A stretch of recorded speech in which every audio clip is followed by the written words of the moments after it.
Dan selanjutnya sebelum kita memasuki acara beranda kita pada pagi hari ini, sebagaimana kami sampaikan bahwa insya Allah akan diisi dengan sharing yang disampaikan oleh guru kita yaitu Profesor Saswinadi.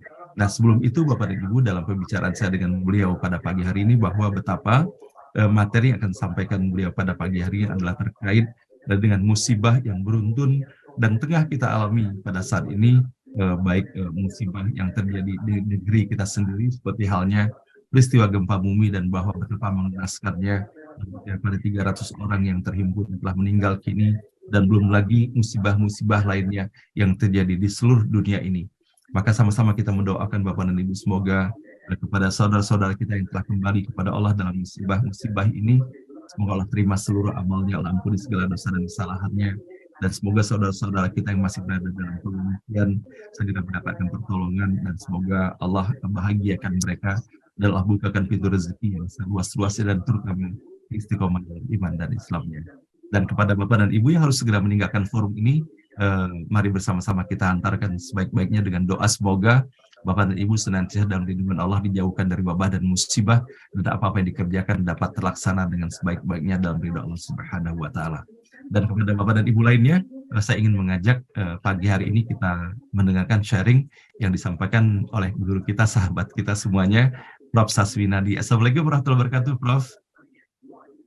Assalamualaikum, baik. Alhamdulillah, sehat selalu ya, Prof. Nah, Prof, yang pertama saya mohon maaf sekali apabila pada pagi hari ini mendadak sekali saya menelpon Prof untuk berbagi pada forum beranda pada pagi hari ini, dan bahagia sekali mendapati Prof sudah hadir dan sehat walafiat. Doa kami semuanya, Prof, untuk Prof Saswinadi.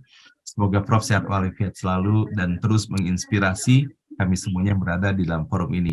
Nah, baiklah Prof, kira-kira topik apa Prof yang akan disampaikan pada pagi hari ini, Prof? Kira-kira Prof? Baik, Assalamualaikum warahmatullahi wabarakatuh. Waalaikumsalam warahmatullahi wabarakatuh. Pagi ini tadi mendapat telepon dari Pak Hasanuddin, jadi meminta saya menceritakan tentang pengalaman hidup dan sebagainya. Lalu saya sampaikan, ya kalau cerita yang itu saya sering merasa uncomfortable. Ya, Prof. Karena nggak bisa menghindar, selalu ada bagian-bagian yang memuji dirinya sendiri. Jadi itu perasaan yang sangat uncomfortable. Jadi tapi akan saya ada bagian yang menjawab tentang hal itu, tapi saya akan menceritakan tentang hal lain. Baik, saya pernah saya menyampaikan pembicaraan di sini tentang ini ya, bagaimana orang itu terposisikan sebagai hamba Allah dan khalifah di bumi. Dan dalam hal itu diberi bekal yang banyak sekali berupa pesan-pesan, baik yang disampaikan lewat orang, kemudian ditulis oleh orang, kemudian juga disampaikan dengan peristiwa-peristiwa yang dilihat oleh orang.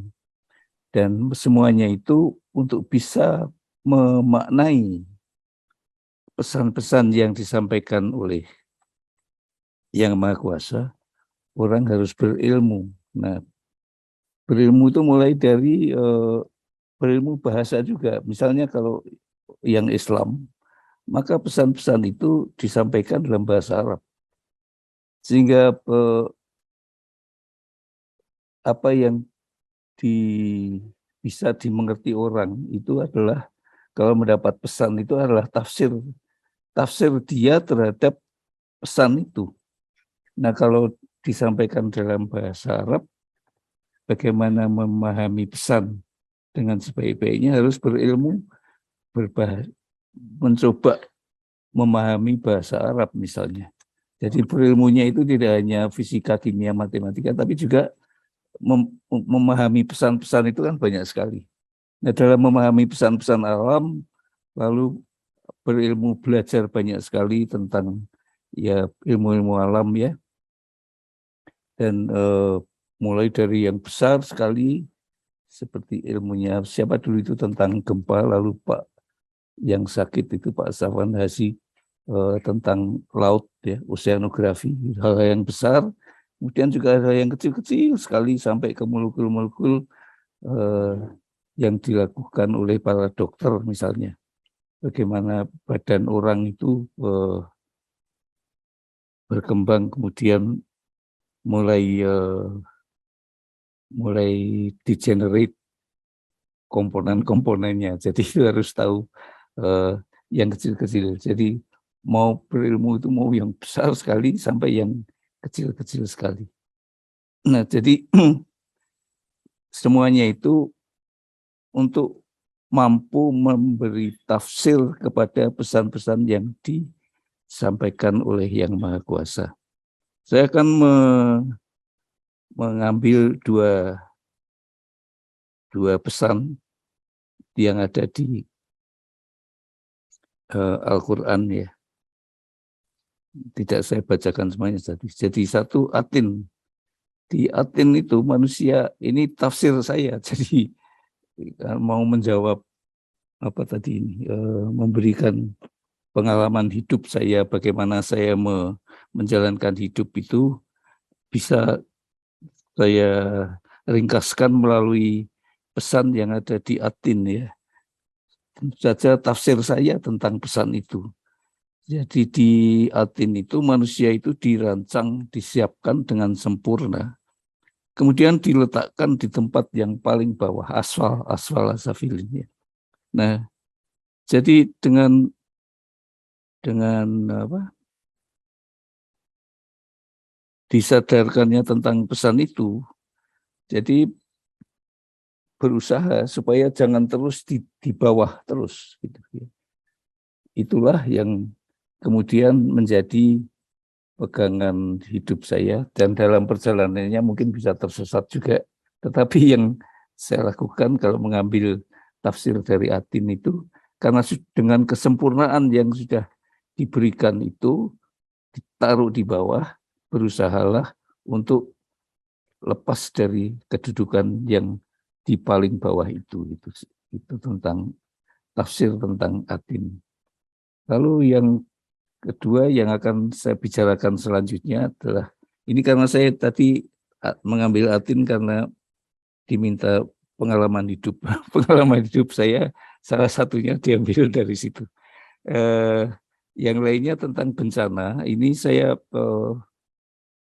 mengambil tafsir juga tentang surat Al-Ikhlas ya. Jadi kalau dipikir-pikir gitu. Jadi karena ada berpikir secara rasional, emosional, spiritual gitu ya.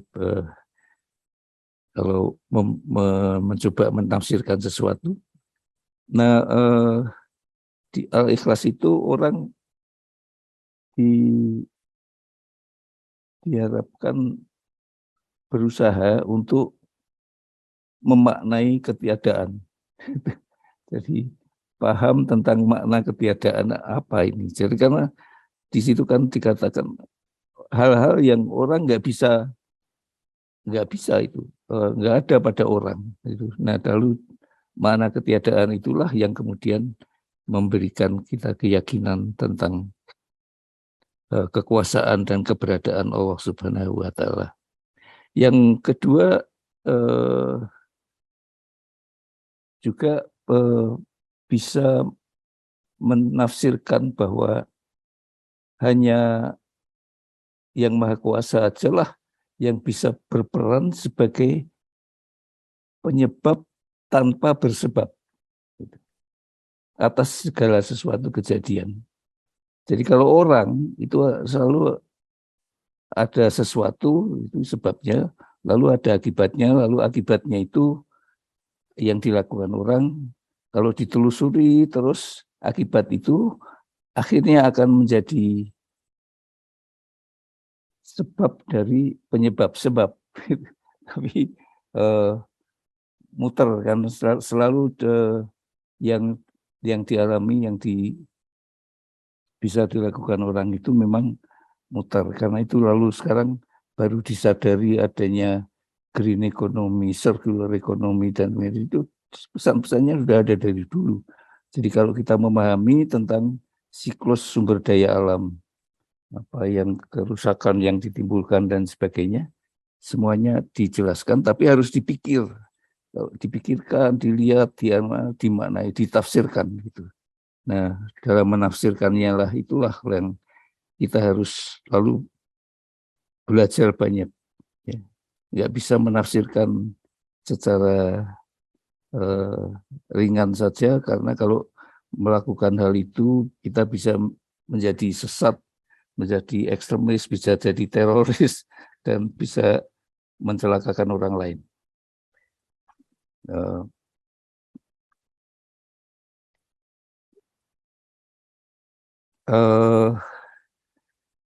Tentang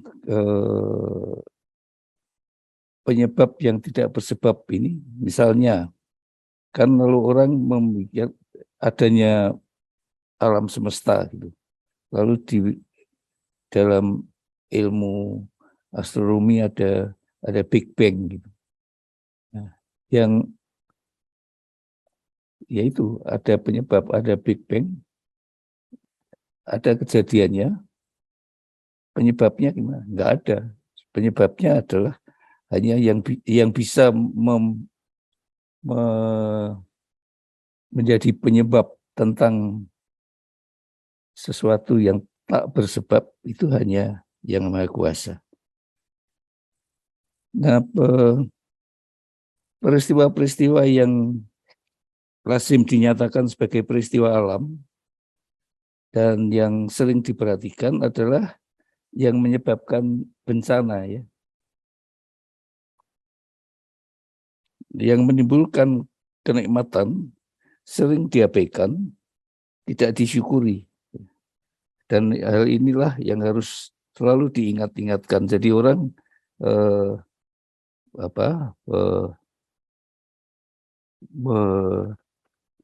mulai memahami penyebab yang tidak bersebab ini kalau melihat bencana yang menciptakan kenikmatan itu sering tidak dirasakan, harus diingatkan terus, Anda bersyukurlah bahwa ini, itu, dan sebagainya. Dan bersyukurlah misalnya mempunyai sistem pendengaran yang baik, yang karena untuk saya yang makin tua ini sistem pendengarannya kan berkurang, ya. Jadi sadarlah lu. Jadi waktu bisa mendengar dengan baik itu nggak terlalu merasa bahwa itu suatu kenikmatan yang bukan main. Nah, pagi ini saya akan sedikit mengemukakan peristiwa yang menimbulkan bencana. Karena baru saja ada gempa di Sukabumi.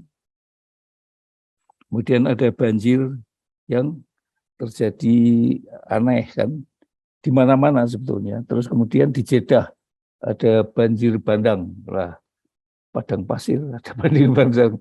Di mana itu? Nah, disitulah orang mulai kejadian itu pun harus dicoba ditafsirkan. Nah, tentang gempa kan memang ada gitu ya. Memang bumi ini diciptakan salah satunya dengan sifat mempunyai gempa. Gitu. Ada gempa itu. Nah, jadi apakah itu bencana? Ya bisa dikatakan bukan. Bencananya itu adalah akibat orang melihatnya dari gempa itu. Jadi adanya gempa itu, ada benda yang jatuh menimpa kepala orangnya meninggal gitu. Tapi gempanya sendiri kan nggak apa-apa, cuman goyang aja. Dan semua orang tahu bahwa kalau hidup di bumi ya selalu ada gempa gitu. Ada misalnya gunung meletus dikatakan sebagai pasak gitu. Mungkin karena itu menstabilkan, ya, mengurangi efek dari gempa. Jadi salah satu tafsirnya demikian. Dan aneh kalau dikatakan gunung kok bisa menjadi pasak gitu ya, gunung berapi. Kan dia menimbulkan getaran juga. Tapi dengan adanya letusan itu, maka gaya-gaya energi dan energi yang ada di lempeng-lempeng di bumi menjadi dikempeskan sedikit gitu ya. Jadi itulah mungkin perannya dari gunung berapi. Nah, jadi tentang gempa ada rekan kita di NBO ini yang dulu pernah bicara tentang gempa. Kalau nggak salah dokter dari lulusan Perancis. Jadi saya tidak ahli tentang gempa, jadi hanya bilang begitu sajalah bahwa gempa itu bukan bencana, tapi akibat dari gempa itu yang karena cara hidup kita, misalnya tinggal di lereng-lereng, tinggal di rumah yang ini penuh dengan benda-benda yang ditaruh di dinding, di atas lemari misalnya, lalu membuat atap yang tidak, bangunan yang tidak tahan gempa dan sebagainya. Jadi itu orang, lalu kenapa tinggal di tempat itu? Nah, hampir semua titik di Indonesia itu memang ada gempa. Jadi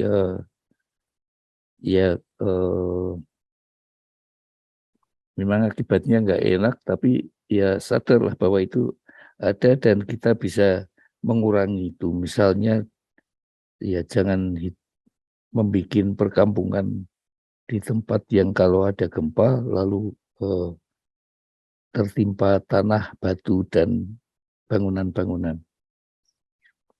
Lalu yang lainnya tentang banjir. Dulu banjir itu kan ada sungai, lalu ada airnya, ada hujan di ujung sungai, lalu airnya meluap karena sungainya terlalu kecil, lalu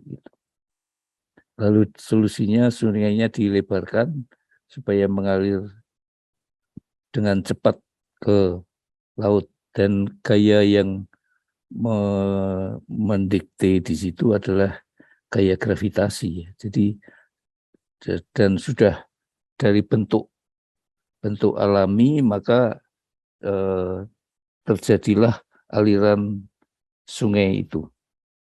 Kadang-kadang pilok-pilok ke sana ke sini lalu menerjang dan sebagainya. Jadi ada banjir. Kemudian akhir-akhir ini ada banjir di Jeddah, ada banjir di Eropa, di tengah-tengah nggak ada apa-apanya. Ada banjir di mana-mana. Nah, kalau kita mengambil analogi sungai, maka terjadi sungai di udara. Nah, kalau sungai di udara, dia bisa membanjiri, mengalir semaunya dia air itu. Nah, dari mana itu ada air di udara banyak-banyak? Nah, itu ada ini ya, dari pesan-pesan dari Allah Subhanahu wa Ta'ala itu kan banyak ya. Lalu disadari ada yang hal-hal yang baik, ada yang hal-hal yang tidak baik. Itu nilai-nilai, ada hal-hal yang jangan dilakukan, ada yang dianjurkan untuk dilakukan. Nah, waktu menjadi khalifah di bumi ini, orang mungkin kurang menyadari pesan tafsirnya keliru. Jadi mau membuat dirinya enak, lalu menyediakan energi dengan pembakaran. Kemudian membuat kadar gas-gas yang kapasitasnya tinggi itu di udara makin besar. Jadi begini, kalau sesuatu mempunyai kapasitas panas yang tinggi, maka dia itu menahan panas. Seperti marmer misalnya ya. Jadi kalau marmer 10 gram lah ya, berupa bola kelereng gitu, kita celup di air yang mendidih, maka dia akan panasnya, marmernya itu akan panasnya naik pelan-pelan sampai akhirnya sama dengan temperatur atau suhu dari air yang mendidih itu. Tapi kalau kelerengnya itu kita buat dari aluminium, dia cepat sekali menjadi panas. Menjadi sama dengan temperatur airnya. Lalu kalau kita ambil, maka kelereng yang dari marmer mendinginnya akan pelan-pelan sekali. Sedang kapasitas banyaknya tinggi dia, jadi pelan mendinginnya. Kalau aluminium, maka dia cepat mendingin, ya, karena kapasitas panasnya lebih kecil. Nah, dengan pelepasan gas-gas ke udara, lalu sering dikatakan itu ada kayak seperti rumah kaca gitu, apa, seperti atap dari itu. Sebetulnya bukan, sebetulnya karena kapasitas panas di udara itu eh, menjadi naik, jadi dia menahan panas itu lebih lama, tidak cepat dilepaskan. Ada dilepaskan ke ruang angkasa dan lain-lainnya. Kalau kapasitas panasnya tinggi, maka suhu udara menjadi tinggi karena panasnya tertahan di situ. Dan kalau suhu yang tinggi ini menyebabkan air menguap. Nah, air yang menguap ini lalu lebih banyak di udara. Jadi kalau kita merebus air itu kan uapnya ada di udara ya. Airnya ada tetap di panci atau di tekonya. Tapi uapnya melepas ke udara. Nah, kalau udaranya panas, maka uap itu bergentayangan di udara situ lebih banyak. Nah, dan dengan nomor satu, kapasitas panasnya naik karena pelepasan gas-gas yang tidak lazim di udara menjadi panas, lalu misalnya kita berbuat baik ya, menjalankan ambulans, ngangkut orang sakit ke rumah sakit. Waktu melewati itu, kan mesinnya panas ya. Jadi ada efek yang lain, ada perbuatan baik itu, ada akibat yang enggak baiknya karena memanaskan udara, lalu udara menjadi tempat uap airnya lebih banyak, dan kalau rata-rata, kalau suhu udara itu rata-rata naik, maka uap air rata-rata menjadi lebih banyak yang di udara, dan kalau dan gerakan di udara itu dinamika dari aliran udara ini kan sesuatu hal yang tidak gampang dipelajari ya. Dan kalau ketemu arus yang dingin dengan arus yang panas, maka uap air itu mendingin, lalu kondensasi, lalu turun jadi hujan. Nah, makin banyak uap air di udara, makin mudah itu terjadi hujan, dan hujannya bisa deras sekali, dan itu menjadi banjir. Jadi, lalu kalau ditelusuri lagi, ya itu kan ada akibat dari suatu sebab menjadi sebab dari penyebab sebab.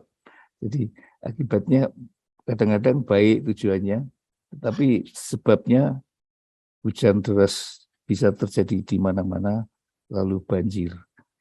Jadi itu saja yang saya sampaikan. Semoga tidak membingungkan, karena saya kalau berbicara sering membingungkan orang. Masya Allah, terima kasih Prof. Sasfinadi atas apa yang sampaikan Prof pada pagi hari ini, dan tentunya apa yang saya sampaikan ini bukan dikarenakan untuk memuji atau hal yang tidak baik lainnya, tetapi membicarakan apa yang kita terkesan dari apa yang disampaikan oleh Prof ya, bahwa betapa Prof Sasfinadi melihat segala sesuatu, terutama yang tadi saya tertarik sekali ketika beliau menyampaikan pesan Allah di dalam surah At-Tin, asfalas safilin, itu kan bahwa yang di awal laqad khalaqnal insana fi ahsani taqwim tsumma radadnahu asfalas safilin. Bahwa Allah telah menyampaikan bahwa sesungguhnya Allah telah menciptakan kita ini dalam bentuk kesempurnaannya, tetapi kita sendiri yang kemudian menempatkan diri dalam posisi yang serendah-rendahnya. Namun Prof mengambil hal ini sebagai sebuah peringatan bahwa yang rendah itu kita berpotensi untuk kita naik ke atas itu, dalam artian mengambil positifnya bahwa kita harus memperjuangkan diri kita untuk terus mengalami peningkatan di dalam kehidupan ini, agar kita tidak berada dalam posisi asfalas safilin, pada tempat yang serendah-rendahnya itu.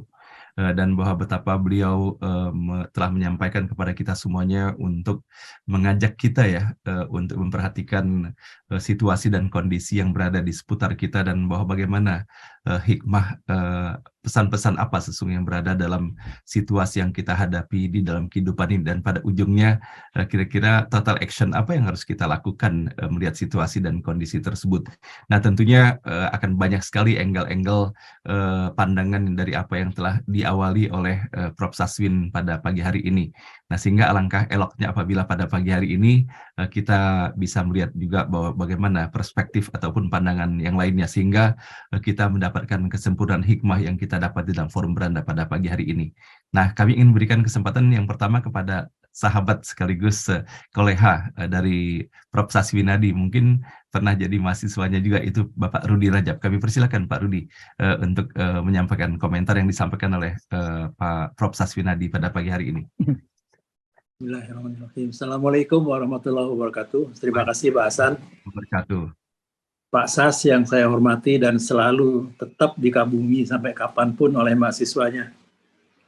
Terima kasih Mas Sas sudah memberikan satu pengantar yang sangat jujur, sangat lugas, dan seperti biasa masih membingungkan kita-kita, masih membingungkan saya terutama. Tadi satu hal yang jelas sudah disampaikan oleh Pak Sas, yaitu penyebab yang tidak bersebab. Nah, itu siklus yang tidak akan berhenti, yang hanya berhenti kalau kita bisa memahami kepada yang gaib. Pada yang gaib yaitu Allah. Sampai di situ ternyata rasio kita tidak bisa menjamah penyebab yang tidak bersebab. Kapan dimulainya, kapan berakhirnya. Karena dimulainya dari nol, berakhirnya tidak terhingga. Penyebab tidak bersebab selalu siklus. Tapi baiklah Pak Sas, ini saya pikir ini kuliah mengenai panas tadi itu Pak Hasan. Itu kuliah beliau di waktu saya masih mahasiswa yang juga tetap banyak tidak mengertinya, yaitu heat transfer system. Heat transfer system ini menjelaskan dari mana asalnya panas dan bagaimana sampai terjadinya tadi Pak Sas dengan menggambarkan dengan sangat jelas sungai di udara. Jadi sungai di udara itu memang luar biasa. Jadi pemahaman mengenai ini sudah kami mulai sebenarnya Pak, dengan Pak Sas pulang dari Amerika yang lagi gagah-gagahnya, lagi keren-kerennya, semua diterjemahkan secara rasional. Nah, termasuk surat Atin itu, Pak. Pak Sas juga mengajarkan yang namanya industri kimia, mungkin juga pernah sekali kuliah sama beliau. Itu yang namanya aspal itu, Pak, itu memang selalu letaknya di bawah.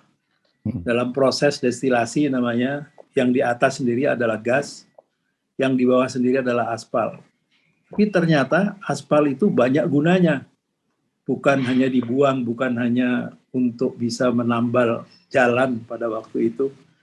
Tapi ternyata aspal itu menghasilkan hulu dari suatu proses kehilirisasi satu petrochemicals yang tidak akan ada akhirnya dan tidak akan ada yang dikatakan itu tidak menguntungkan. Di sini aspal itu berguna, Pak. Jadi Atin ini adalah ayat-ayat kauniyah salah satunya yang harus kita pelajari untuk bisa memahami kenapa penyebab yang tidak bersebab itu menciptakan itu.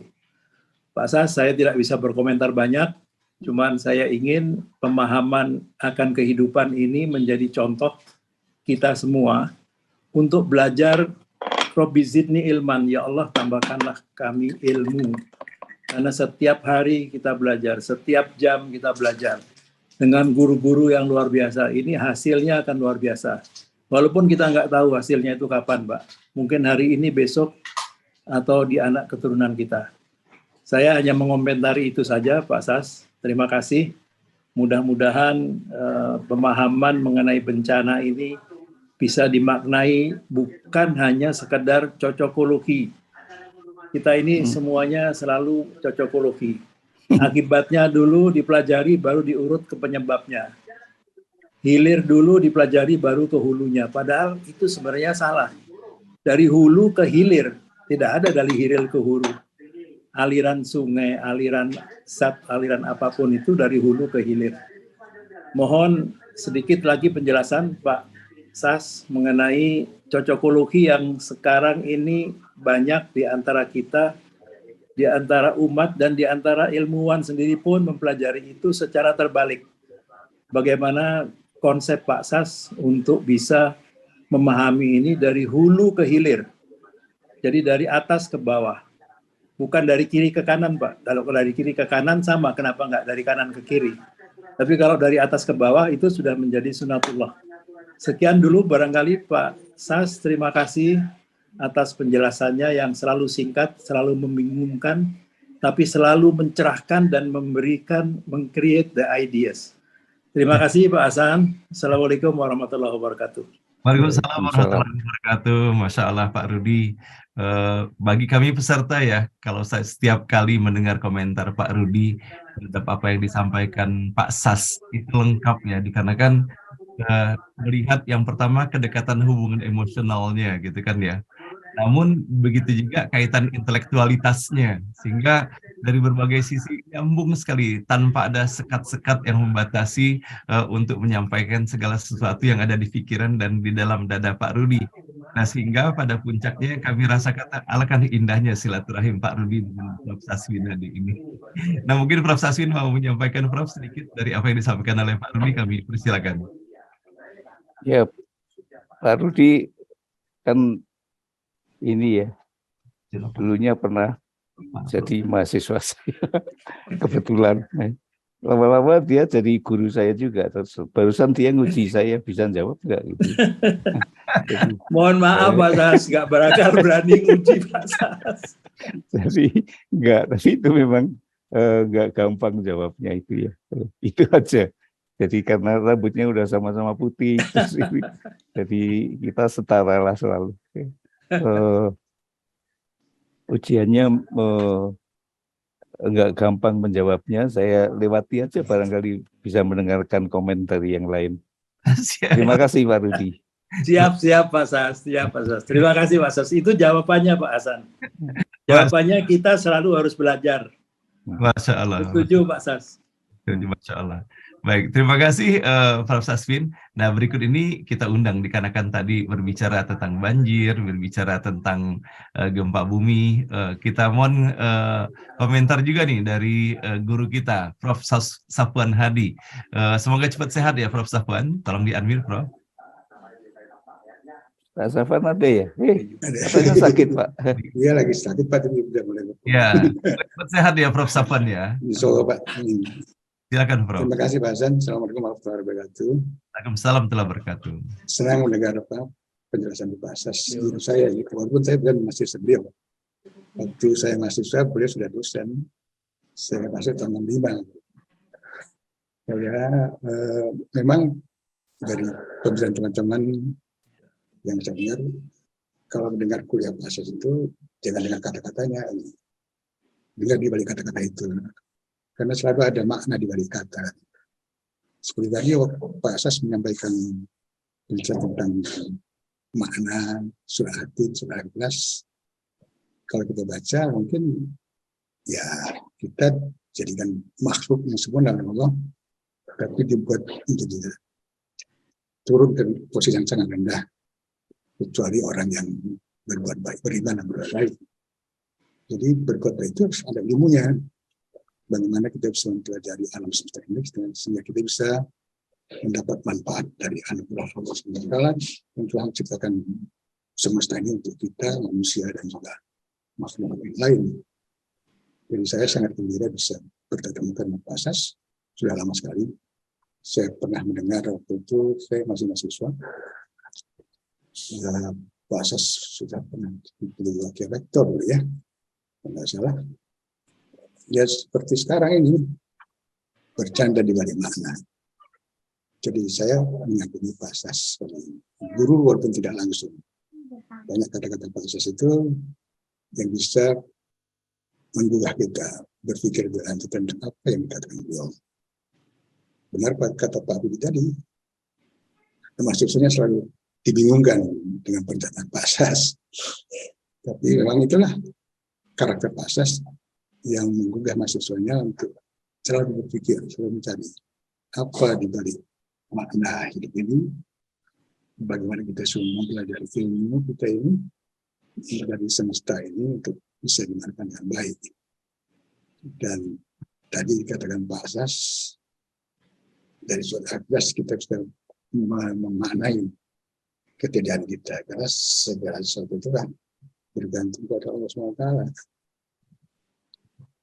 Tiada satu pun yang mencukupi dia. Kita ada karena dia.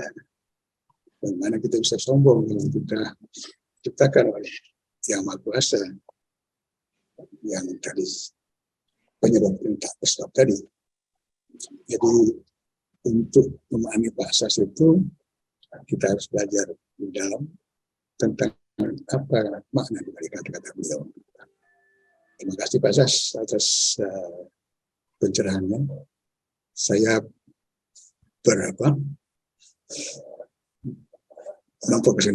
memfokuskan diri saya pada kelautan, walaupun saya sudah berjumpa tinggal anak-anak muda saya yang menguruskannya.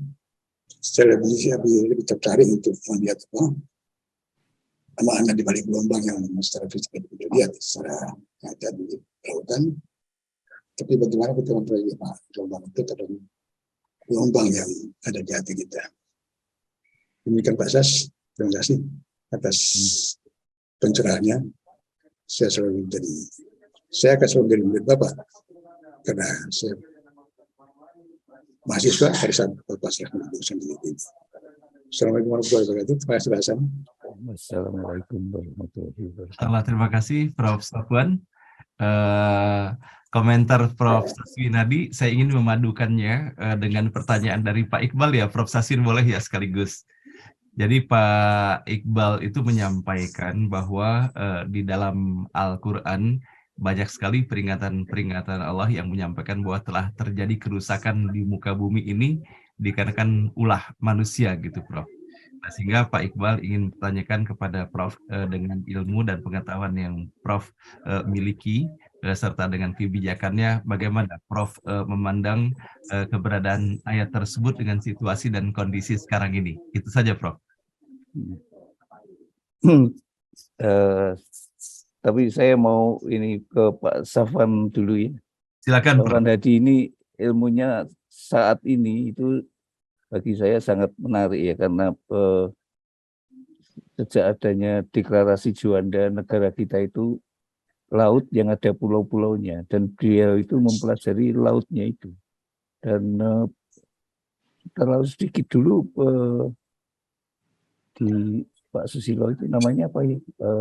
Geofisika ya? Geofisika meteorologi. Ya. Jadi dulu setelah teknik itu Belanda juga memang sengaja membuat beasiswa yang besar-besaran tentang meteorologi, geofisika, tapi perhatiannya kurang. Dan sekarang ini sangat penting untuk memahami banyak peristiwa yang salah satunya kerusakan di muka bumi. Apalagi negara kita itu laut yang ada pulaunya, jangan kebalik ya. Kita itu memang orang hidup di darat, memang orang nggak jalan di air, tetapi kita itu hidup di wilayah yang penuh dengan gempa, dan karena itu ada pembicara yang gempa tempoh hari itu sangat tertarik saya. Kemudian ada Pak Safwan Hadi yang tentang laut ya. Jadi pemahaman itu harus lebih banyak ditumbuhkan lagi tentang kerusakan di muka bumi.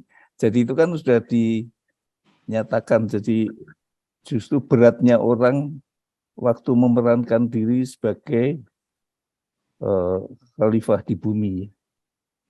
Nah, disitulah orang itu bisa keliru memerankan dirinya, dan sering keliru. Jadi begini, karena disediakan segala sesuatu yang disebut sumber daya, ya, sumber daya alam.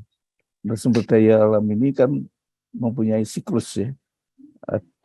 Ada, nah, selalu orang itu kan dari penyebab tadi memang diadakan ada sumber daya.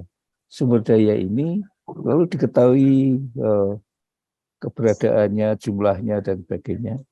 Lalu dieksploitasi, diambil. Kalau di sistem industri itu ekstraktif, apakah itu hutan, apakah itu lahan atau itu mineral, dan kemudian diolah di industri untuk memenuhi, bisa dimasak supaya bisa dimakan lebih enak dan sebagainya. Lalu menggunakan api. Jadi waktu saya pernah berbicara di sini juga mengemukakan sifat dialektik dari teknologi, ya. Di satu sisi memberikan solusi, di sisi lain menimbulkan persoalan. Selalu demikian, gitu ya. Karena itu dalam berteknologi harus sesedikit mungkin kita cari, jangan sampai persoalannya itu lebih besar dari kemanfaatannya. Nah, jadi itu sudah, mungkin itu sunatullah juga ya.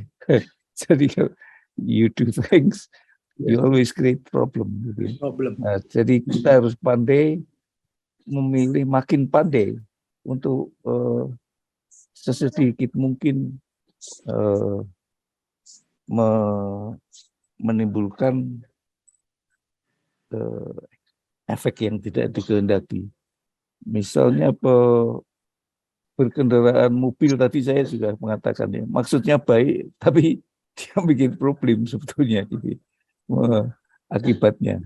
Nah, jadi lalu mobil makin banyak, ngantarkan orang, ngantar sekolah, terus kenapa nggak naik bus misalnya. Lalu kalau pada tingkat yang lebih tinggi, kebijakan lalu membuat supaya nggak macet. Macet itu kan sebenarnya peringatan, ya. Ya itu kamu terlalu banyak, gitu.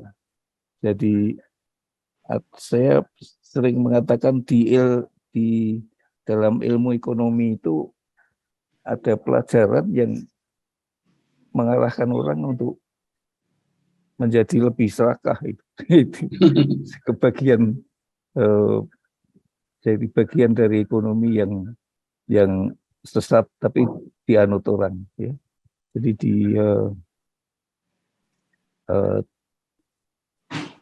jadi untuk kerusakan di muka bumi itu menyadari siklus sumber daya alam. Jadi jangan memakai terlalu banyak, memilih yang efeknya sedikit dan sebagainya. Jadi ada usaha-usaha tersendiri tentang itu, bagaimana menggunakan sumber daya alam dengan sebaik-baiknya. Barangkali itu yang bisa saya sampaikan, Pak Iqbal. Baik, terima kasih Prof. Taswin, dan saya baru membaca juga ada komentar dari Pak Kristiono, namun hal ini senada ya dengan apa yang disampaikan oleh Pak Iqbal. Beliau menyampaikan juga mengenai fenomena alam yang secara ilmiah bisa ditelusuri penyebabnya, namun beliau mempertanyakan juga apakah hal ini dikaitkan juga dengan kemaksiatan yang dilakukan oleh manusia, termasuk juga kerusakan di dalamnya. Sebagaimana dalam surah Ar-Rum ayat ke-41 disebutkan, telah tampak kerusakan di darat dan di laut disebabkan karena perbuatan tangan manusia. Allah menghendaki agar mereka merasakan sebagian dari akibat perbuatan mereka, agar mereka kembali kepada jalan yang benar. Kira-kira masih senadakah Prof, ataukah ada tambahan komentarnya terhadap apa yang disampaikan oleh Pak Kristiono ini? Ya itulah. Jadi pemahaman kita tentang siklus sumber daya alam, di mana ada tindakan-tindakan manusia di situ, ya, yang menimbulkan kerusakan. Kalau memanfaatkan sumber daya yang disediakan ini dengan kurang pemikiran yang lebih jauh, dan diingatkan memang yang ada yang langsung terasa, ya, seperti kalau keliru memasang kabel listrik lalu rumahnya kebakar gitu. Tapi ada yang pelan sekali dan susah dimengerti, yaitu yang dikenal sebagai climate change. Dulu pernah Ibu Emmy Perdana-Hari atau siapa mengemukakan tentang climate change, global warming. Jadi ini hal yang kerusakan yang pelan-pelan sekali baru difahami, dan sekarang masih dirundingkan terus sampai sekarang. Sejak tahun saya mengikuti itu sejak tahun 80 sekian, 86 atau 87, sejak itu disadari bahwa ada persoalan besar yang dilakukan oleh orang tentang dalam menggunakan sumber daya alam yang membuat udara itu menjadi panas. Sekarang kan saya kemukakan salah satunya tadi ada banjir ya, lalu hutan, lalu mineral dihabis-habiskan. Jadi seperti waktu sebetulnya saya memperhatikan waktu dulu di tahun 70-an, saya pulang belajar selesai tahun 69, lalu mulai mengajar, lalu lihat Indonesia ini bisa berubah cepat karena apa? Karena ada minyak dan gas bumi, minyak terutama. Lalu dihabis-habiskan. Lalu ada pembangunan, wah orang senang sekali, ada pertumbuhan GDP yang tinggi terus dan sebagainya. Tapi kan ini bertumpu pada sumber daya yang tidak terbarukan. Jadi sejak itulah saya berpikir harus ada penggantinya. Jadi karena susah, lalu bikin skenario juga menunjukkan bahwa kalau melakukan hal itu terus-menerus, maka tahun 2005 kita akan merasakan akibatnya itu dalam ekonomi ya. Tapi toh orang melakukan skenario yang saya sebut sebagai business as usual. Enggak berubah aja, lakukan aja itu terus. Nah memang benar kan, lalu ada antre macam-macam. Terus mulai sekarang importnya ini jadi ke arah ekonomi. Karena itu saya bilang di ekonomi itu ada sesuatu yang salah karena diajari untuk serakah gitu. Ilmu serakah. Itu saja Pak, barangkali yang bisa saya sampaikan. Baik, terima kasih Prof. Saswin. Berikut ini saya ingin mempertanyakan apa yang disampaikan oleh Pak Kunto Baikuni. Beliau menyampaikan bahwa mohon pencerahan faktor apa yang paling dominan dalam isu perubahan iklim yang dikhawatirkan oleh para pakar dapat menimbulkan dampak yang serius mengancam kehidupan manusia, Prof.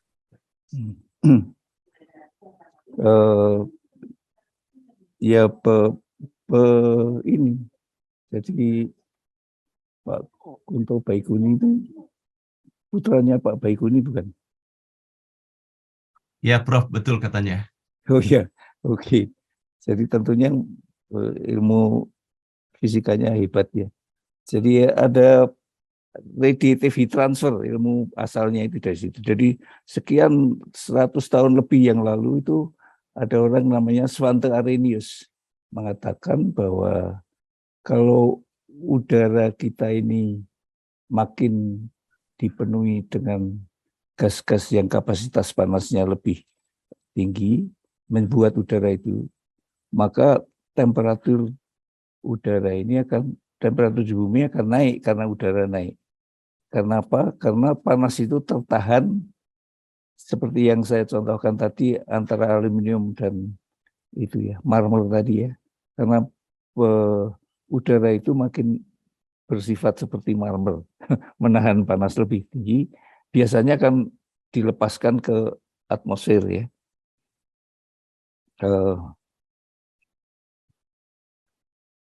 Jadi yang paling asal muasalnya saya kira yang saya pahami dan pengetahuan saya sekarang itu yaitu karena melempar zat-zat gas-gas ke udara yang membuat kapasitas panas udara itu menjadi lebih tinggi. Dan karena dilemparnya itu berupa gas, kalau sampah yang bertebaran di jalan, di ini menggunung dan sebagainya kan kelihatan. Yang ini kan nggak kelihatan, nggak kasat mata. Jadi itu masuk di dalam hal-hal yang kita lewatkan karena tidak nampak gitu ya. Jadi makna ketiadaan tingkat paling rendah itu ada bendanya, ada zatnya, ada ininya terjadi. Kalau kita membakar 1 gram karbon, maka terlempar sampah 4 gram ke udara, kira-kira ya, kalau dihitung dari kimianya. Jadi kalau mau menjawab Pak Baikuni tadi, yaitu karena kita terlalu banyak melempar zat-zat yang membuat kapasitas panas udara menjadi lebih besar. Di samping itu juga menimbulkan mengoperasikan sistem-sistem yang melepas panas seperti mobil, kereta api, semuanya yang melepas panas. Tapi kan itu nggak bisa dihindari ya. Nah jadi karena itu lalu ada gerakan di G20 ini udah terlambat sekali ya. Energy transition itu di ITB udah kita bicarakan jauh-jauh sebelumnya. Dulu tentang transisi energi. Tapi waktu kita bicarakan memang dianggap ngapain sih itu bicarakan kayak gitu, ya. Menerawang masa depan. Seringkali itu dikatakan mencari hal-hal yang nggak ada gunanya. Jadi jawabannya sebenarnya pendek. Kalau yang saya mengerti yaitu bahwa kita melepas panas lebih banyak untuk kemudahan hidup, dan keduanya memilih sumber daya alam yang dalam penggunaannya terlalu banyak melepaskan spent resources, limbah, yang membuat udara kapasitas panasnya meninggi. Jadi lalu akibatnya yang lainnya bisa diterangkan secara fisika. Terima kasih, itu saja yang bisa saya semoga itu menjelaskan. Berikut ini saya ingin mengundang dan memberikan kesempatan kepada Ibu Eli Usman, Profesor Eli Usman. Kepada beliau kami persilakan, tolong di-unmute Ibu Eli Usman. Ibu Eli Usman, tolong di-unmute audionya Ibu. Berkenan kiranya menyampaikan pertanyaannya secara langsung dari apa yang Ibu tuliskan di kolom chat pada pagi hari ini agar silaturahimnya tersambung dengan Prof. Saswinadi. Seingat saya beliau adalah salah satu pengajar di salah satu universitas yang berada di Kota Padang. Oke, bila demikian saya bacakan saja Prof dari Ibu Eli. Mungkin berupa komentar ya. Setuju Prof bahwa dalam konsep kedokteran, dalam pemberian terapi harus meminimalkan efek samping. Demikian juga dalam mengelola sumber daya alam harus meminimalkan efek sampingnya. Itu komentar saja yang disampaikan oleh beliau. Namun saya ingat Prof, tadi ketika Prof mengambil contoh yang merendam bola yang dibuat dari marmer ya tadi Prof ya. Yeah. Bola yang terbuat dari seng itu. Yang dari marmer tadi itu kan dia lambat panasnya Prof ya. Tetapi lambat pula kemudian merilis panasnya. Dinginnya. Ya. Kan seng tadi itu cepat sekali panasnya, tapi cepat pula dinginnya. Nah, bagaimana Prof kalau seandainya kualifikasi dari percobaan ini dikaitkan dengan sifat manusia, terutama dalam hal emosinya Prof mengenai panas dan dingin ini Prof. Dalam pandangan Prof Saswinadi sendiri dalam kehidupan sehari-hari, bagaimana idealnya? Pertanyaan surah itu ya.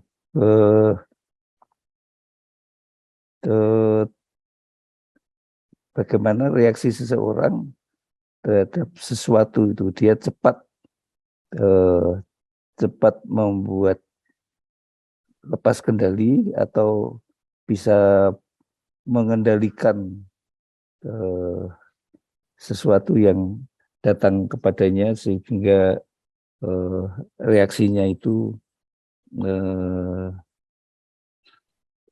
apa ya, well considered, jadi dipikirkan dan dirasakan, dia ini tidak tepat sekali bereaksi. Nah tadi bagaimana orang bisa demikian, saya nggak tahu ya. Kenapa orang ada cepat marah sama cepat itu.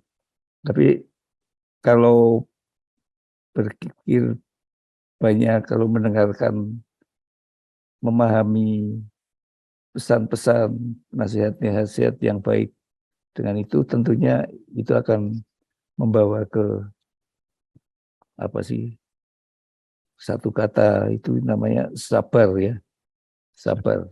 Jadi tahu seperti itu ya, sabar, lalu kalau bisa membuat reaksi yang asal reaksinya itu dipadamkan gitu ya, dengan cara-cara yang itu juga yang tidak menimbulkan api kembali. Itu saja barangkali. Masya Allah. Ada yang lebih pintar dari saya. Baik, terima kasih Prof. Saswin. Dan semakin lama kita mendengarkan uraian dari Prof. Saswin ini ya, saya belajar sesuatu juga Prof, dalam artian bahwa kalau istilah Pak Rudi tadi itu membingungkan ya.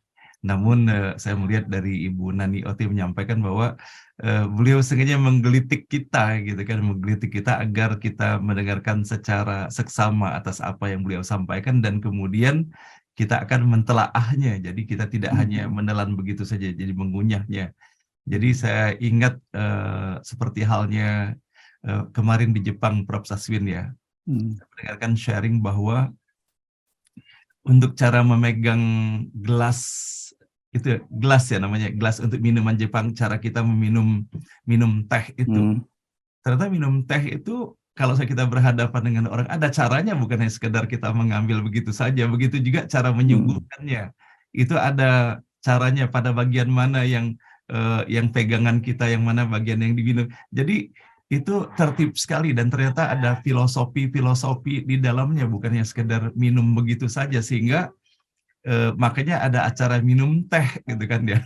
Nah, jadi artinya sangat lengkap gitu kan. Nah, maka dari apa yang disampaikan oleh Prof ini ya, kita harus memperhatikan secara seksama ya, seperti halnya telur rebus itu ya, direbus ya malah jadi matang dia. Jadi mentah dengan direbus, dengan dipanaskan malah menjadi matang dan bermanfaat. Nah, baiklah Bapak Ibu sekalian yang berbahagia, tadi Prof. Saswinadi menyebutkan nama Pak Baikuni. Saya yakin saling mengenal antara satu dengan yang lainnya. Nah, kalau Rasulullah itu kan mengajarkan kepada kita agar melanjutkan tali silaturahim dengan orang tua kita. Jadi saya memberikan kesempatan kepada Pak Kunto untuk menyapa langsung nih kepada Prof. Saswinadi nih. Mudah-mudahan silaturahimnya terus tersambung dan terbina. Silakan Pak Kunto. Assalamualaikum warahmatullahi wabarakatuh, Prof. Warahmatullahi wabarakatuh. Ya, sungguh saya merasa berbahagia sekali bisa mengikuti beranda yang pagi hari ini menghadirkan Profesor Saswinadi Sasmoyo yang sangat dikenal kepakarannya, dan alhamdulillah pada pagi hari ini mendapatkan pencerahan ya, juga terkait dengan apa yang barangkali tadi saya sempat mengajukan pertanyaan. Tentu kita harus sambut dengan tindakan-tindakan yang sejalan agar bagaimana caranya kita bisa mencegah atau mengurangi dampak yang begitu mengancam bagi perkembangan kehidupan manusia. Namun pada pagi hari ini juga izinkan saya juga barangkali kalau boleh Prof mengajukan satu pertanyaan ini. Mohon maaf ini pertanyaan saya ini, saya hanya ingin mendapatkan gambaran bagaimana Prof memaknai Iqra bismi rabbik di dalam surat Al-Alaq ayat 1 dalam perspektif ilmuwan muslim sebagai khalifatullah fil ard, sebagai khalifah di muka bumi. Barangkali kalau boleh mendapatkan sedikit gambarannya. Terima kasih. Waalaikumsalam warahmatullahi wabarakatuh.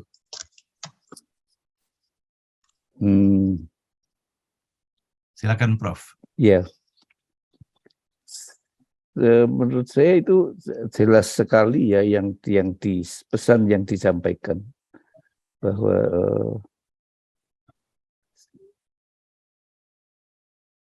dan tidak jadi dalam kalimat yang pendek ya, tapi bertebaran di pesan-pesan yang lain selalu dikemukakan pesan yang sama, yaitu bagi orang-orang yang berpikir itu, jadi kan harus dituntut belajar itu dan berpikir gitu ya, tidak hanya jadi yang disebut membaca itu tidak hanya membunyikan tetapi memaknai artinya. Jadi itu selalu harus pesan yang sangat penting, yang mungkin kalau dibaca terlalu cepat karena pendek lalu nggak dimengerti. Itu saja jawaban saya, Pak Baikun. Terima kasih Prof. Maaf ya. Saya sebetulnya sudah bukan profesor lagi ya. Kan profesor itu kan jabatan. Kalau sudah pensiun nggak profesor lagi kan.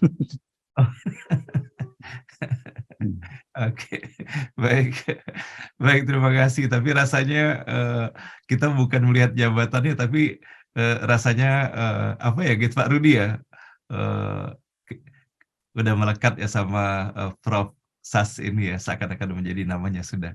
Oke, berikut ini kami ingin memberikan kesempatan nih kepada Ibu Nani Oti. Ibu Nani Oti, dipersilakan apabila Ibu Nani Oti ada menyampaikan sesuatu, Ibu Nani Oti. Assalamualaikum warahmatullahi wabarakatuh. Mudah-mudahan Pak Sas masih ingat saya, Pak. Bapak dulu pembimbing saya di studi pembangunan. Oh ya? Ya saya sih memang bukan apa-apa ya sekarang, ibu rumah tangga biasa yang sudah manula. Kemudian ya dari dulu saya memang pertama kali waktu diajar oleh Pak Sas itu sering bingung Pak, terus.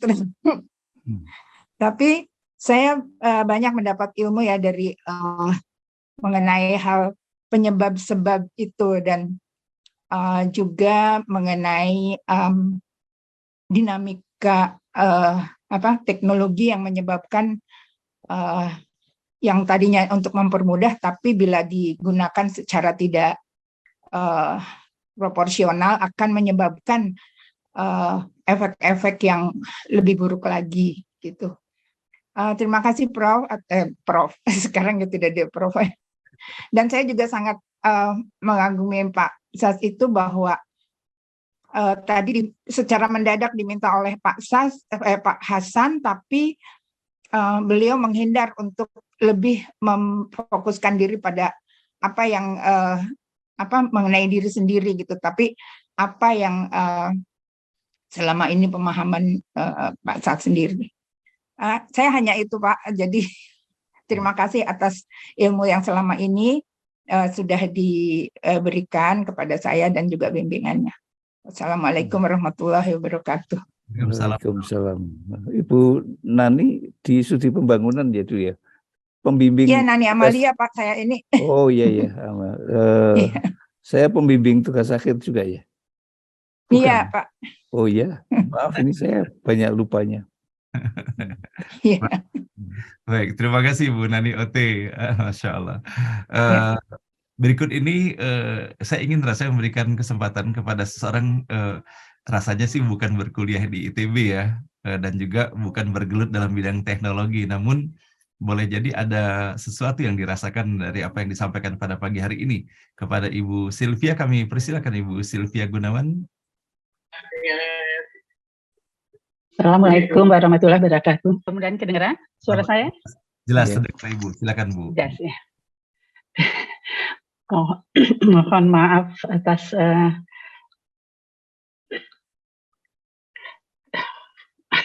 Sebetulnya speechless ya. Ilmu Prof. Sasminadi luar biasa. Banyak saya tahu. Saya hanya dengar dan tidak mempelajarinya lebih dalam. Tapi apa yang disampaikan oleh Prof. Sasminadi kita bisa lihat bahwa Prof. very humble, sangat humble dengan ilmu yang luar biasa. Untuk itu terima kasih Prof. Sasminadi. Memang membingungkan seperti kata Pak Rudi Rajab. Tapi seperti kata Bu Nani Ote ya kita pelajari ya. Lebih dalam masing-masing. Semoga Pak Sasminadi selalu dalam lindungan Allah Subhanahu Wa Taala dan kami semua. Sekali lagi terima kasih dan banyak sekali yang saya dapat dari Prof. Sasminadi dan tapi banyak sekali yang perlu saya pelajari lebih banyak, lebih dalam lagi. Terima kasih Pak Hasan, terima kasih Prof. Sasminadi, terima kasih Bapak Ibu semua. Assalamualaikum warahmatullahi wabarakatuh. Waalaikumsalam. Waalaikumsalam warahmatullahi wabarakatuh. Terima kasih Ibu Sylvia. Apa yang disampaikan oleh Ibu Sylvia insya Allah mengingatkan kita semuanya Bapak dan Ibu ya bahwa betapa kita tidak hanya belajar dari apa yang disampaikan ya, tetapi apa yang ditekuni oleh seseorang itu dalam kehidupannya, keistiqomahannya. Maka begitu juga yang kita dapati dari Prof. Sas sedikit boleh jadi yang dituturkan secara lisannya, tetapi ada sikap dan prinsip yang walaupun tidak dikatakan secara langsung oleh beliau, tetapi kita melihat prinsip-prinsip itu ada dalam kehidupan beliau, termasuk bahwa bagaimana pada pagi hari ini humbleness itu disampaikan oleh Prof. Sasminadi tidak dalam lisannya, tetapi kita bisa memperhatikan keistiqomahan di dalam sikapnya. Semoga Prof. Saswin atau Pak Sasminadi senantiasa dalam lindungan dan rahmat Allah Subhanahu Wa Taala. Dan berikut ini kita ingin mendengarkan komentar dan sekaligus boleh jadi sedikit bagaimana ekspresi dan kebahagiaan yang didapat oleh Profesor Suharyadi dalam perjalanan ke Jepangnya. Silakan Profesor Suharyadi, tolong di-unmute audionya. Ya, silakan Prof. Videonya bila berkenan Prof. Ya. Terima kasih. Terima kasih Pak Jatin, Prof. Sasminadi yang kami hormati dan kami muliakan ya. Jadi memang beliau sudah merasa tidak perlu dipanggil profesor karena sudah pensiun, tetapi saya tetap menganggap justru yang di antara kita semua itu yang paling profesor itu ya Prof. Sasminadi dan tidak akan bisa dilepaskan dengan ilmu yang dipunyainya. Bapak-Ibu sekalian yang masih bertahan sampai saat ini 250 orang. Assalamualaikum warahmatullahi wabarakatuh.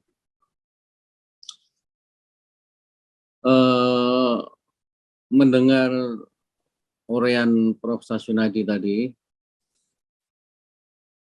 memang komentar Pak Rudi karena murid beliau tadinya ya, dan Ibu Nani Oti yang juga dibimbing oleh Prof. Sasminadi, Pak Sofwan yang juga dari ITB. Hari ini diisi orang-orang cerdik pandai semua ya. Artinya orang terpandai di Indonesia itu berkumpulnya di ITB. Dan orang pandai memang sering membuat pernyataan yang membingungkan, Pak Hasan. Jadi Pak Rudi Rajab aja selalu bingung dengan apa yang disampaikan Pak Sasminadi. Apalagi saya yang baru ketemu sekarang ya, bukan murid beliau ya. Tetapi ini yang hebatnya adalah Prof. Saswin ini menjadi idola hampir seluruh mahasiswa beliau, bahkan yang tidak menjadi mahasiswa beliau pun juga sangat menghormati beliau. Artinya seperti kata Pak Prof. Sofwan tadi, kalau Pak Sasminadi bicara itu selalu ada makna di balik kata-kata. Ini yang mahasiswanya dituntut untuk mencari makna di balik kata-kata beliau yang membingungkan itu. Karena dengan kebingungan itu menyebabkan mahasiswa akhirnya belajar lebih giat, ingin mendalami ilmunya dengan lebih baik, dan akhirnya semakin pandai. Dan kita lihat Pak Rudi Rajab, Prof. Sofwan, dan murid-murid yang lain yang saya kira banyak sekali di grup NBO ini yang betul-betul sangat menghargai beliau karena sering membuat pernyataan-pernyataan yang membingungkan, tetapi menggairahkan untuk menimba ilmu lebih banyak lagi dan terus belajar. Dari ayat yang dianut dari awal At-Tin tadi, yang menurut penafsiran beliau manusia disiapkan dengan sempurna oleh Allah, tetapi mulai dari bawah dan seseorang itu harus meniti kehidupannya supaya tidak terus di bawah, tapi bisa menjadi di atas. Dan itulah yang dilakukan Prof. Saswin terhadap diri pribadi beliau yang walaupun tidak diceritakan secara gamblang ya, tetapi kita melihat dari perjalanan hidupnya, lulus dari Amerika, sudah mendapatkan pekerjaan yang sangat baik dengan gaji yang sangat besar, tapi waktu diminta kembali oleh Rektor ITB pada waktu itu, beliau memilih kembali ke ITB. Karena prinsip-prinsip hidup beliau yang beliau pegang dengan sungguh-sungguh dan betul-betul kemudian menularkan ilmunya kepada para mahasiswanya sehingga jadilah orang-orang hebat seperti Pak Rudi Rajab dan lain sebagainya. Bahkan menginspirasi para mahasiswa lain di luar program studi yang digeluti oleh Prof. Saswin tadi. Dari kesan-kesan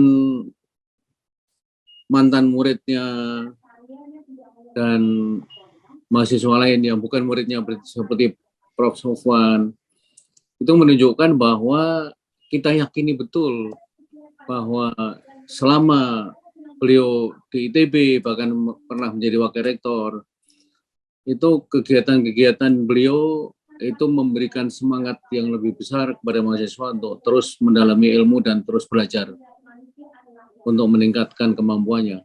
Ini yang saya kira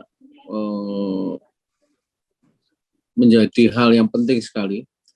Walaupun saya tadi agak terperangah gitu ya. Karena Prof. Saswin kemudian menganggap ilmu ekonomi itu ilmu serakah. Walaupun kenyataannya memang seperti itu, Prof. Tetapi dunia ini berkembang karena ekonomi, Prof. Sehingga semua mengejar pertumbuhan ekonomi yang kadang-kadang tidak melihat akibat dari yang dilakukan. Pada waktu zaman Pak Harto, pembangunan digalakkan luar biasa, SDA dibabat habis, hutan-hutan, kemudian minyak dihabiskan, tambang-tambang juga digali dengan sangat luar biasa. Akibatnya terjadi kerusakan lingkungan alam yang luar biasa. Dan dampaknya ya tentu kita rasakan sampai sekarang ini.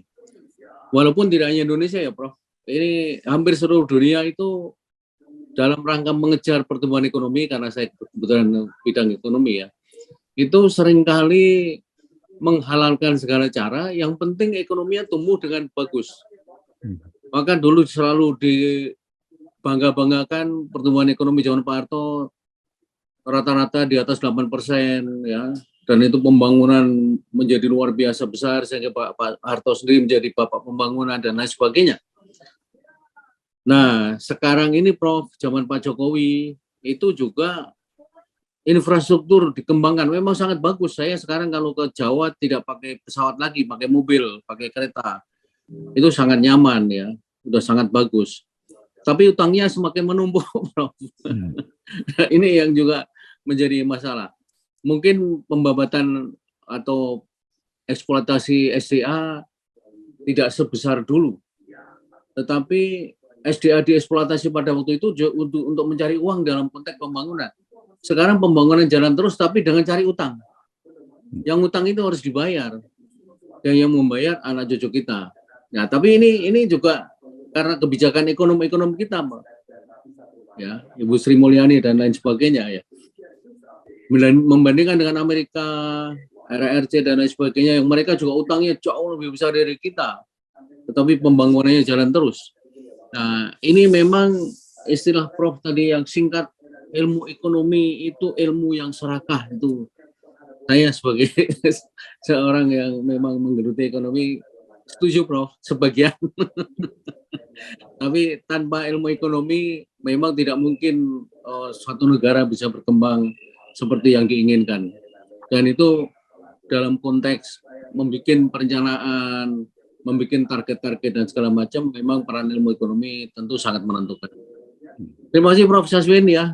Terima kasih banyak. Sebetulnya bukan ilmu yang serakah, tapi di dalamnya ada mengandung keserakahan. Itu namanya selalu ada makna di balik kata-kata itu, Prof. Baik, saya kira demikian Pak Hasanuddin, Bapak sekalian. Assalamualaikum warahmatullahi wabarakatuh. Waalaikumsalam warahmatullahi wabarakatuh. Kepada Prof Saswin, silakan apabila ada di komentari dari yang disampaikan Prof Suharyadi. Ya, Prof Suharyadi memang selalu memberi komentar yang menyenangkan ya. Jadi lalu ada yang penting juga itu. Jadi tentang keserakahan itu begini. Misalnya ada konsep depresiasi. Itu kan berpikirnya apa yang diperoleh duluan itu lebih dihargai dari apa yang diperoleh kemudian. Lalu di sisi lain ada konsep baru di ekonomi juga, mencegah intergeneration gap. Ya, tapi di dalam ekonomi sendiri ada mesin yang membuat intergeneration gap. Nah itu kan kontroversial ya kan. Lalu yang bertumbuh kemudian ada global economy. Jadi yang murah, jadi dengan sistem global, maka yang bisa menghasilkan terbaik itu yang menjadi penyedia. Nah, tapi yang kan itu kalau ada level playing field ya, yang itu yang nggak ada, yang itu sehingga negara berkembang itu ya selalu berkembang terus saja gitu ya. Jadi kayaknya kalau mau menggunakan teori konspirasi, kamu cukup kaya untuk itu. Jadi up middle level income, terus untuk bisa membeli barang-barang saya, tapi jangan terlalu pintar untuk bisa menyaingi saya, gitu kan. Jadi dan secara tidak sadar global economy itu dijadikan doktrin. Lalu ada yang Pak Jokowi itu mempunyai insting untuk national economy gitu ya, untuk melawan itu. Tapi kan susah bagaimana kalau dilihat tahun 70-an gitu ya. Mereka yang belajar pada tahun 70-an, belajar ekonomi di negara-negara di Amerika terutama, itu kan belajar satu macam ekonomi, yaitu diarahkan ke global economy. Dan mereka itu kemudian menjadi pemegang kebijakan di negaranya pada saat ini ya. Jadi ya itulah yang kita hadapi. Ya harus belajar lagi tentang ilmu ekonomi ini. Terima kasih. Terima kasih, Bro. Baik, terima kasih Prof Saswinadi atas tanggapannya. Singkat, padat, jelas, dan juga kepada Prof Suharyadi yang sudah menyampaikan sambutan dan juga sekaligus mengupas apa yang disampaikan oleh beliau, terutama bagaimana menghantarkan tanggapan baru lagi dari Prof Saswinadi yang membuat kita paham bahwa beliau ternyata mempelajari juga ilmu-ilmu ekonomi, trigger dari apa yang disampaikan oleh Prof Suharyadi. Luar biasa sekali pertemuan kita pada pagi hari ini dengan kehadiran Prof Saswinadi, Prof Suharyadi, Pak Rudi Rajab, kemudian beberapa pengomentar yang telah hadir forum ini ada Prof Safwan, dan juga tadi Ibu Nani Ote, dan kemudian dari Pak Kunto, dari Pak Kristiono. Nah, Bapak Ibu yang dirahmati Allah, bahwa betapa pada pagi hari ini benang merah yang kental itu adalah silaturahim kita dengan beliau ya, dengan Prof. Saswinadi. Dan saya melihat bahwa Prof. Suryadi pun tetap saja menyapa Prof. Saswin dengan Prof. Saswinadi. Sehingga memang sudah melekat ya Prof. Mohon dimaafkan apabila hal ini dirasa kurang berkenan. Dan kemudian Bapak dan Ibu yang dirahmati Allah, dalam silaturahim ini kita mendapati pula bahwa banyak hal yang bisa kita pelajari melalui saudara-saudara kita yang berada di dalam forum ini, bahwa pada hari ini ketika kita bersimpati kepada Prof. Saswinadi, tentunya pasti ada hal-hal yang membuat kita bersimpati itu. Nah, ketika kita bisa mendapati, tadi disampaikan bahwa bagaimana beliau menjadikan pakaian keseharian beliau dengan tetap humble, dan kemudian bahwa beliau mengajarkan kepada kita kegigihan beliau ya di dalam mempelajari ilmu-ilmu Allah, dan bahwa betapa di dalam perjalanan kehidupan sekarang ini beliau mengkaji ayat-ayat Allah luar biasa, dan kemudian beliau mengajarkan kepada kita semuanya bagaimana kita betul-betul selalu melaksanakan pola berpikir analitis ya terhadap segala sesuatu, tidak hanya menelan begitu saja, tetapi kita harus mempelajari, menyelami, mentadaburinya. Nah, sehingga banyak hal yang kita dapati nilai-nilai kebaikan pada hari ini. Semoga atas apa yang disampaikan oleh Prof. Saswinadi ini tidak hanya memberikan kesan mendalam bagi kita semuanya, namun kita mengetahui tidak ada segala sesuatu yang ujuk-ujuk saja di dalam kehidupan ini. Tidak ada sesuatu yang terjadi dalam kehidupan ini kalau bukan dikarenakan izin dan rahmat Allah Subhanahu wa Ta'ala. Bahwa betapa kita bisa belajar dari Al-Quran, kita bisa belajar dari hadis sentuhan Rasulullah, kita bisa belajar dari alam semesta, dan kita bisa belajar pula dari orang-orang yang berada di seputar kita semuanya. Dan pada akhirnya segala kebaikan, nilai-nilai kebaikan itu datangnya dari Allah Subhanahu wa Ta'ala, al-haqqu mir rabbik, bahwa semua nilai-nilai kebaikan itu datangnya dari Allah Subhanahu wa Ta'ala, sehingga pada akhirnya mengantarkan rasa syukur kita kepada Allah Subhanahu wa Ta'ala. Semoga kita pun dapat mengisi hari-hari kehidupan kita dengan sebaik-baiknya, mengamalkan apa yang diperintahkan dan menjauhi apa yang dilarang Allah, agar kita mendapatkan keridhaan-Nya. Dan baiklah, kita sampaikan terima kasih sekali lagi kepada Prof. Saswinadi. Semoga sehat selalu Prof, semoga tetap memberikan inspirasi bagi kami semuanya, dan tetap bersama-sama kami, dan kami tunggu sharing pada waktu yang berikutnya lagi. Dan baiklah Ibu sekalian yang dirahmati Allah, kita segera mengakhiri pertemuan pada hari ini. Bagaimana biasanya kita tutup dengan doa kepada Ustadz Muhammad Taslim. Kami persilakan. Silakan Ustadz. Assalamualaikum warahmatullahi wabarakatuh. Waalaikumsalam. Alhamdulillah wa syukurillah, la haula wa la quwata illa billah, wassalatu wassalamu ala rasulillah wa ala alihi wa sahbihi wa mawala.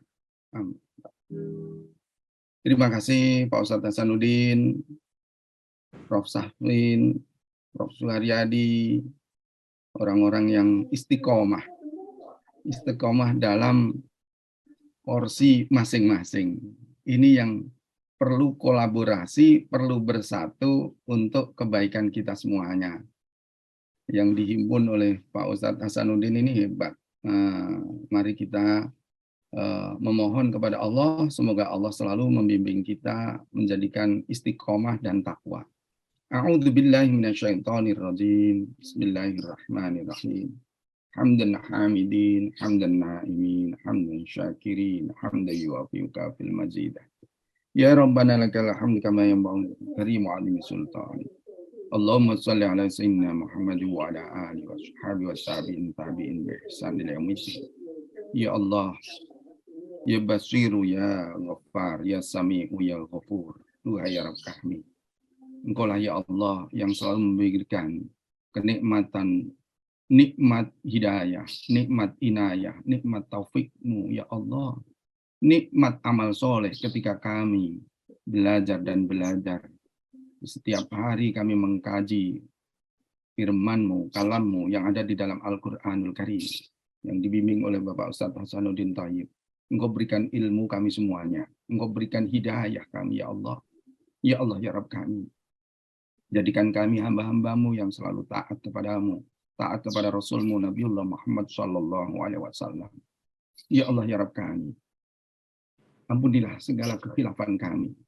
Khususnya yang ada saudara kami ya Allah yang Engkau panggil hari ini. Dan jamaah di sini nih Pak Ustadz Hasanuddin, jamaah Ustadz Sutrisno, Ustadz di mama papa, orang tuanya meninggal. Engkau terima ya Allah amal baiknya Bapak Matmun bin Paim. Engkau terima amal baiknya, Engkau hapuskan noda dan dosanya. Ya Allah ya Rabb kami. Begitu pula untuk saudara-saudara kami yang sedang sakit. Khususnya untuk Ibu Mulyanti yang sekarang Engkau uji dengan COVID. Ya Allah ya Rabb kami.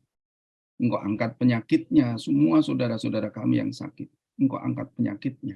Engkau ganti dengan sehat walafiat agar maksimal untuk mengabdi, untuk beramal soleh. Ya Allah ya Rabb kami.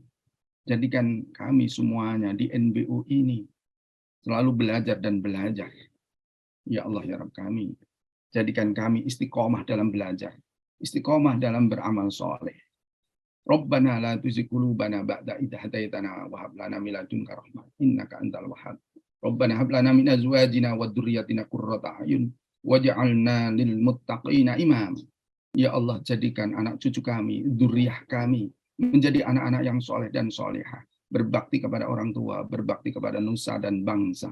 Begitu pula ya Allah untuk sekolahan, perguruan Stikes, Baitur Rahim Jambi yang sedang proses akreditasi.